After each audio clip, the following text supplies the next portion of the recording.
It's nice to see you all. First of all, let's be real clear. The reason the party exists is to win elections. I really appreciated what you said. The reason the party was founded is to participate in elections. It's our job to become relevant to the American political landscape, and today we're not. If we can become relevant, right, we will change hearts and minds regarding our philosophy because people will open their ears and listen to it. And it is true that most Americans have certain libertarian leanings, right? But they don't know anything about our party. We need to become more relevant. So the reason I'm here is I'm running for the presidential nomination of our party in 2024. I'm a little bit different candidate than probably what you're used to. I'm a professional policy analyst and economist and former police officer. I've spent my career, a couple of different careers involved in public policy, so substantially all of my adult life. I transitioned out of a career in banking to become an economist in the late 80s. I moved to Washington, D.C. because I wanted to make the world a better place. I was young and stupid, which is probably a little bit redundant, right? I figured everything that we wanted to accomplish in the world would be accomplished with the power of the resources of the federal government of the United States. And, that was the time, my first political election that I participated in, I was on the staff of President Bush too, but it was his father. There's a little bit of difference between your generation and mine. I was on the communications staff for George Herbert Walker Bush in '92. Before that, I worked for the White House as an economist for a couple of years. Before that, I worked for a couple of other agencies and the World Bank and a couple of places around Washington. I had bought into the idea that you could make a difference in the world, right? Using the resources that come from the government in one way or another. Those were some tough years when President Bush said, read my lips, no new taxes, and then eventually agreed to raise taxes. That was pretty discouraging for a young conservative economist, as you might imagine. I was a big believer in public service, so I didn't give up on the idea. I actually first took the entrance exam for the Metropolitan PD, the Washington, D.C. Police Department back in '89 or '90, and just decided I couldn't afford it. I wanted to raise a family and pursue a career, so I stayed in graduate school. And eventually went to work in Washington as an advocate for free markets, and later on had my own business as an entrepreneur educating bankers for a long time. I taught economics at the university level. I was lucky. I went to a doctoral program in economics that was, as we say, a descendant of the Austrian school. We believe in free markets. We're skeptical of the government's ability to affect the economy in a positive way. Even, as the Austrians used to say, skeptical of being able to even model the economy without taking into consideration the actions of individuals. We say human action is what Mises used to say. I was lucky that I was raised in that sort of economic environment. My dad used to make me read Milton Friedman, which is kind of weird, I suppose. He made me read other crap also, but I was lucky that I was, in a lot of ways, brought up to believe in free markets, and I think that that's what saved me from Washington. And eventually moved out of Washington, spent the last 20 years in Florida, and eventually, after my partner and I wrapped up the business that we had together, eventually I finally pursued that second career as a police officer. I worked as a cop for 11 and a half years from the age of 48 to 60. It's a young man's game, so I think I got out just in time about a year and a half ago. It's something that will change you. You become a cop to help change the world, but the truth of the matter is it changes you a lot more. If you weren't an economist before you became a cop, you'll be an economist after you become a cop. Because you see the effects of bad public policy up close. You see the persistence of intergenerational poverty. Something that would not be explained, by the way, from free markets. It's something that persists because of bad public policy, bad housing policy, bad schools, the war on drugs, the world's most oppressive criminal justice system. Think about that. It is the truth. A lot of people accuse me of saying something silly and rhetorical, but it is the truth. We have the world's most oppressive criminal justice system.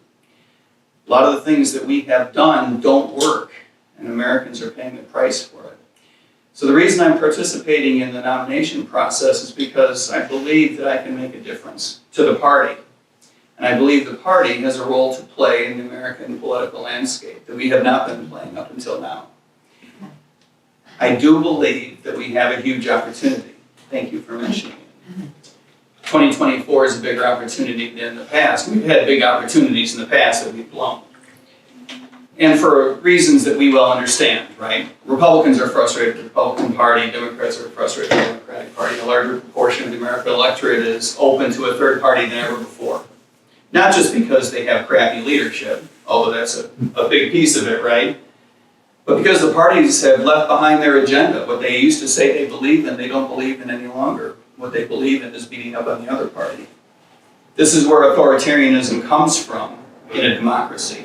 It's trying to convince people that they should be more fearful of the other party than they should be of losing their individual rights and losing their constitutional guarantees, and losing their civil liberties.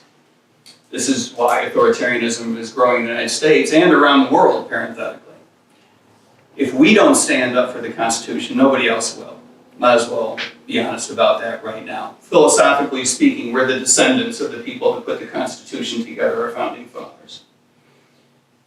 And if you think that Republicans are going to stop moving farther and farther away from the Constitution, it's not going to happen. Democrats too. Who adheres to the Constitution anymore? The goal is political, is it not? It's to gain greater power and to concentrate it in Washington. More Americans are recognizing these trends than ever before, and more Americans are waking up to the fact that a lot of our problems are caused by bad public policy. People realize that inflation doesn't just grow on a tree, right? It comes from bad public policy. People realize that the military interventionism that we've been pursuing for a couple of generations now is not in America's interest. There is not an example that a young person could point to. I would suggest there's probably almost no example that any of my cohorts could point to. An example where the American public would say, that military intervention was a good idea, that was worth it. It cost us a lot of money and a lot of lives, but I'm glad we did it. The United States is very good at a tactical level in pursuing war. We're good at blowing things up, taking ground, moving material from one place to another. We're good at unseating other leaders.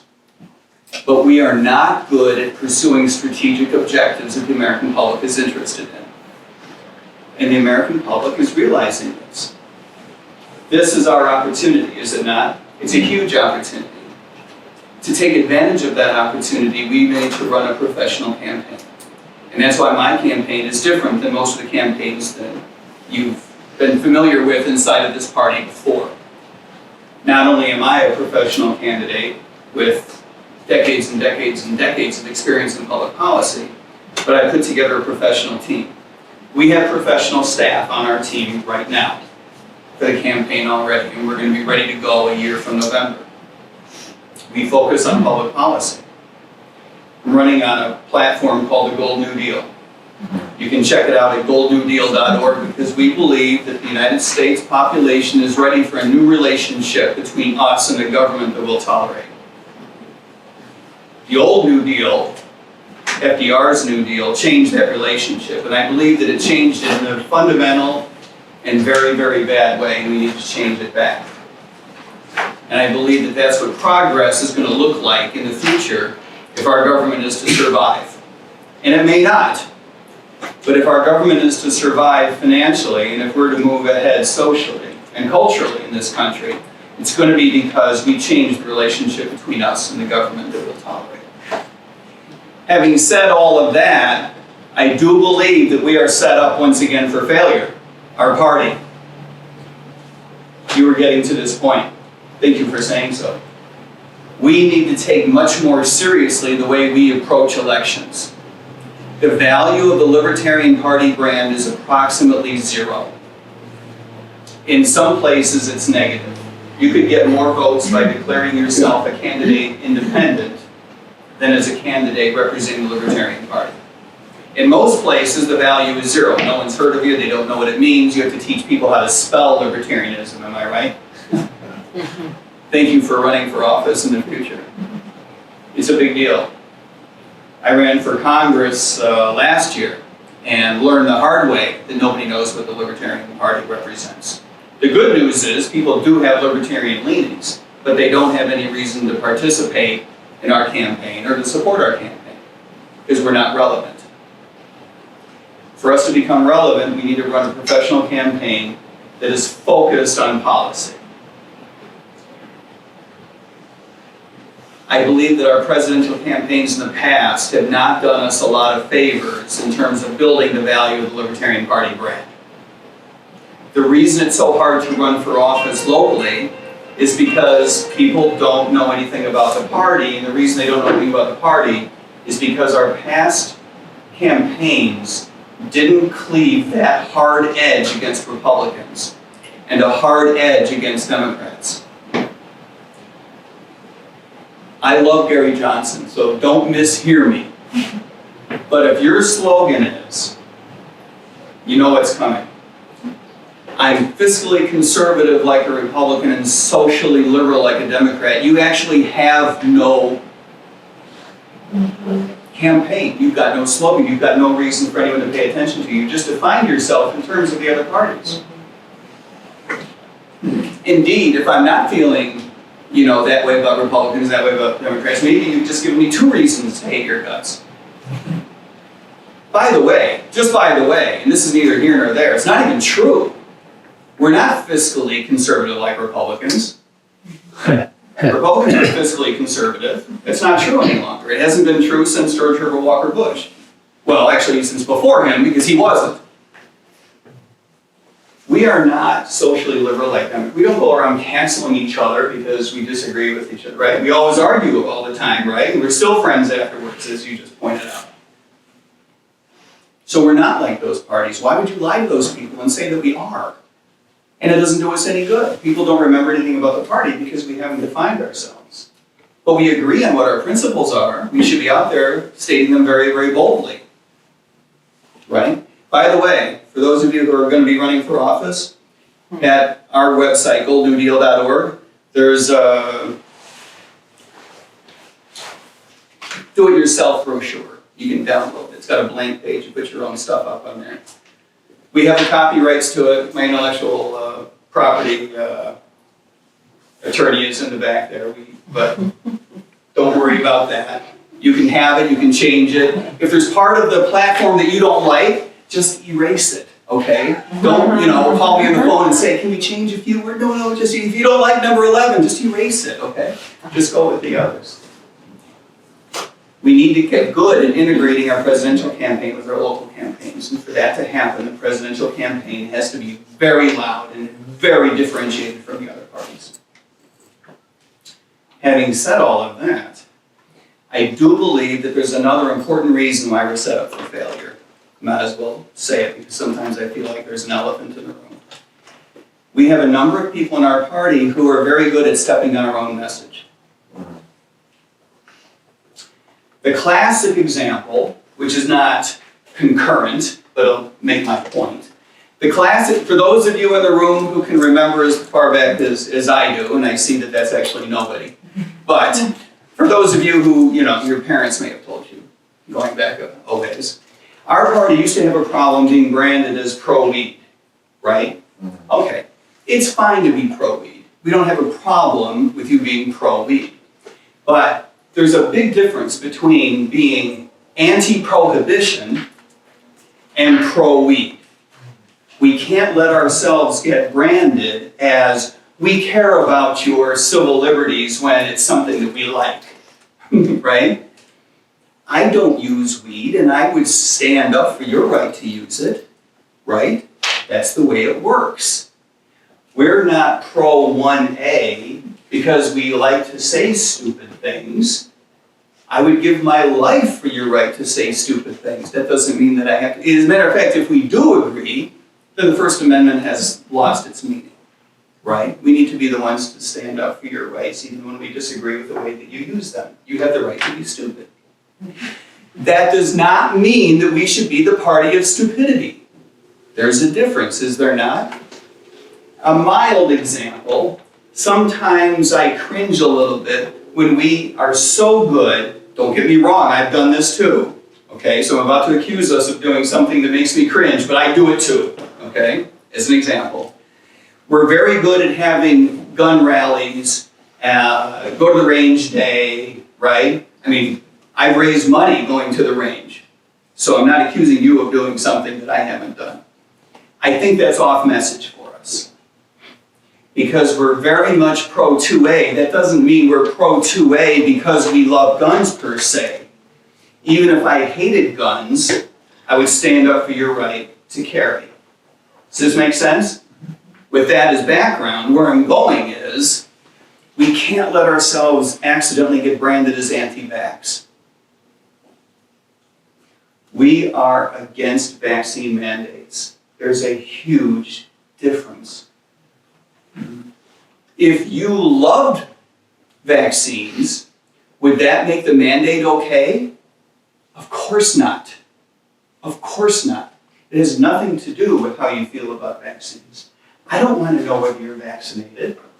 You shouldn't care whether I'm vaccinated, right? The fact that I've had 18 vaccines and I've had COVID twice, that just makes me an idiot. That doesn't make me someone that should be in a leadership position telling you whether you should get vaccinated or not. It doesn't matter. The big one that bothers me at the moment, right, besides vaccinations, is the 1A, how we handle what used to be our sweet spot, anti-discrimination issues, right? Anti-homophobia. And I know that you're in a camp that takes this very seriously, so I'm proud of that group of people. We have a wing in our party that does a bad job of stepping on our message in this area, and we need to be very careful. So, we're running a very professional campaign in which we want to be very bold, but we are running very credible messaging because we want to become relevant, and we believe that the opportunity that's out there for us, we can only take advantage of with a great deal of credibility, because that's what's expected by the American people when they look at a presidential candidate. It doesn't matter how great your principles are if you don't have the background to back it up. When our campaign talks about end the Fed, it's not the same thing as standing on the balcony and screaming into the wind. I've been in the Fed boardroom, I've met with the Fed, I've done research that the Federal Reserve Chairman has cited publicly. I know what we're talking about. We have a plan to end the Fed. We have a plan to end the IRS. We have a plan to end the FBI. These are things that to a lot of people sound, and they are a little bit, right? But they would make Americans' lives better. And that's why we need to stand up for them. And if we would say that in a full-throated fashion, we would become more clearly branded than we are now. We don't do ourselves any good by cutting our own message in half. I truly believe that. Thank you for listening. Did I say anything that gave anyone heartburn, by the way? No. No. All right. We have pages in the back. Gold New Deal. The platform is printed out on 8.5 by 11 pieces of paper. You all will be getting a brochure in the mail if I have your address. GoldNewDeal.org is the website for the platform, and MikeTremont.com is the campaign website. We're going to be passing around business cards in a moment. Does anyone have any questions that, Scott, is that a... No. Yeah, I'll go ahead. So I've been around the block a few times in this party. I'll take your word for it. And I've been cynical about presidential campaign.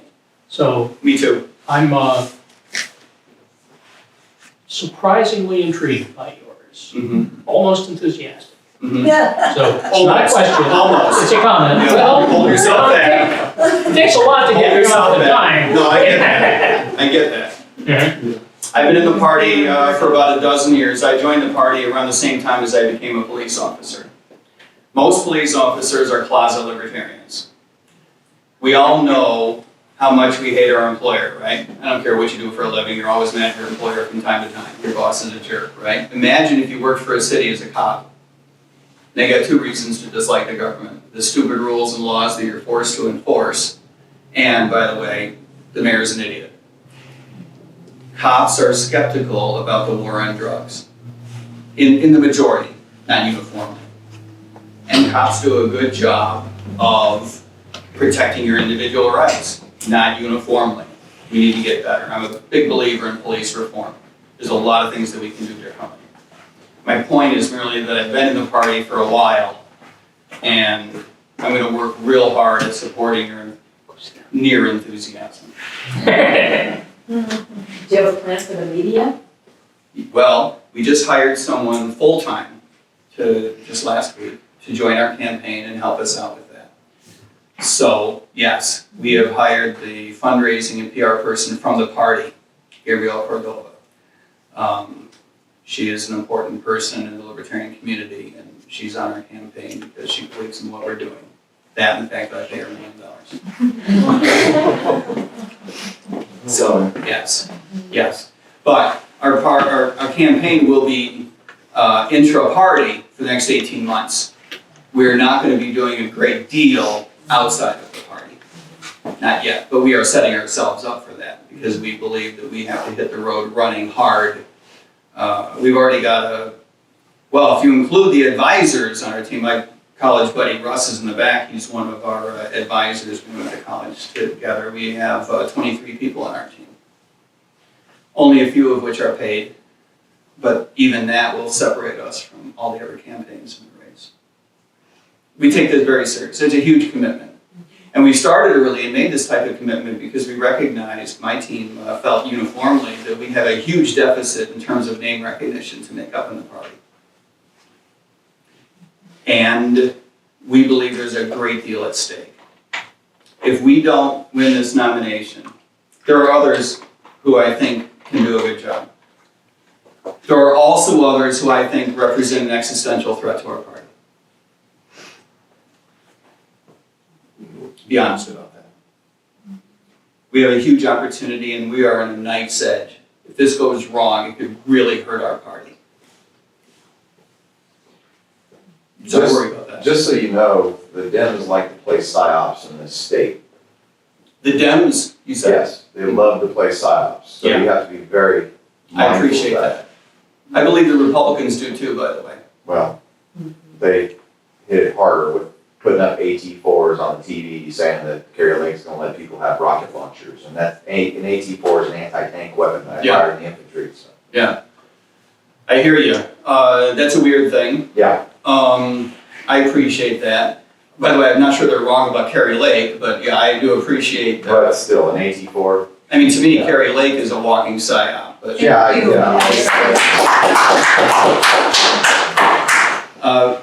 get it. And I think Carrie is an example of someone who steps on her own message. You know, Well, I don't think that. I didn't vote for her. I'm just saying. No. When they popped that up on TV, Me neither. I No, saw a lot of corruption, and I was like, wow. I appreciate that. And I just think it's an example of someone in a different party who steps on their message. Right. I don't think that she does their party as much good as No, she thinks that she she didn't. does. Yeah. And I don't think she's evil, right? I just think that she doesn't have a long-term view of what's actually in the Republican Party's interest. Right. And I think that's a problem. Yes, ma'am. What's your strategy for overcoming the two-party vote? You know, so many votes for the two Mm-hmm. major parties. Yeah, we're gonna raise a lot of money and spend it within hours. One of the things I believe the last couple of candidates did wrong is that they, for example, and I mean no disrespect to Joe or Spike. I'm a huge Spike fan, by the way. Anyone says anything bad about Spike, we're gonna have to fight in the hallway.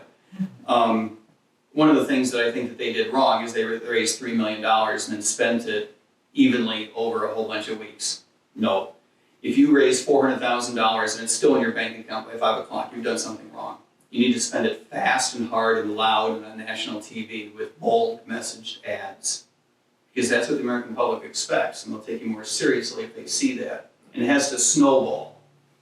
In other words, you have to be loud and brash early so that people take you seriously, and then it'll help your fundraising going forward. So you need to get on people's radar screens. And you need to do it in a way that, as I said before, cleaves a very hard edge against the other parties. You need to distinguish yourself. The big mistake that we've made in the past is that we have sought common ground with other parties' politicians. And the object of the game is to define the edge against those politicians as clearly as possible and pursue common ground with their voters. We have a great deal of common ground with Republican and Democratic voters, but we need to clarify the distinctions between us and their politicians. And we have not done that in the past. I mean, it's a huge opportunity in 2020 on the whole vaccine thing. And it would have been a good opportunity. I totally understand the fear factor, right? The campaign was afraid to say too much against vaccine mandates because we didn't know how this was going to go, right? 20 million Americans die, and all of a sudden you're the idiot who said we need to be careful about mandating vaccines. You're going to look horrible for the rest of your life. I get that. Having said that, that's exactly why it's a huge opportunity. It should have nothing to do with how you feel about the vaccine. As a matter of fact, I think if I were in the campaign, I would have been pro-vaccine. Hey, look, my doctor said I should get vaccinated. I'm no spring chicken. I got vaccinated, but you do you. And I'll stand up for your right to not get vaccinated. You should not have your employment on the line. You should not have your right to be in a public place on the line. You should not be called out. You should not have a vaccine passport. Imagine next time those vaccine passports are going to go electronic. When the government has an electronic tie to your medical records, it's not going to stop there. The government will know all kinds of things about you. In my case, that's very boring, but I'm sure you lead an interesting life and you wouldn't want the government to know everything about you. Yes, she does. Thank you. Yes, ma'am. So what was it that motivated you to decide to run for presidential? I think the same thing that motivated Brandon. If I'm reading what he's trying not to say, he's walking right up to it without quite saying it. And maybe you did in a way. The party does have a shit show element to it. And if I don't make this effort at helping our party take advantage of this opportunity, I have to actually question my own ethics, if you know what I mean. I don't think you're allowed to say, I'm a big believer in public service and I think the Libertarian Party could play a role in American politics in the future, but I'm not willing to do anything about it. That's hard to sleep with. Speaking of local elections, just one pitch. Everybody in the room should be thinking about running for office. You're going to lose. So please don't think, well, you know, what if I don't win? I'll have my feelings hurt. You're going to have your feelings hurt. You're going to lose. It's a marvelous vehicle for getting our message out there. It's so important. I've spent a lot of days, not a lot of hours, a lot of days standing in the Walmart parking lot, shaking hands, passing out brochures, explaining to people blah, blah, blah, and being yelled at for no good reason. Right? Being accused of horrible things that our party doesn't stand for. Sometimes being accused of some marvelous things that we do stand for that people hate as well. There's no better excuse for talking to people about these things. And you can do it in a nice way, right? You all seem like nice people, which makes you slightly different from some of the groups I've met recently. You should be running for office because you'd be, you know, the kind of people that would reflect well on our party. And I promise that if and when my campaign wins the presidential nomination, we will support you in every way. People will know what libertarianism is. They will know what the Libertarian Party stands for. And the value of the Libertarian Party will no longer be zero. And it won't embarrass you. But we all need to do our part. Thank you. I appreciate you taking the time to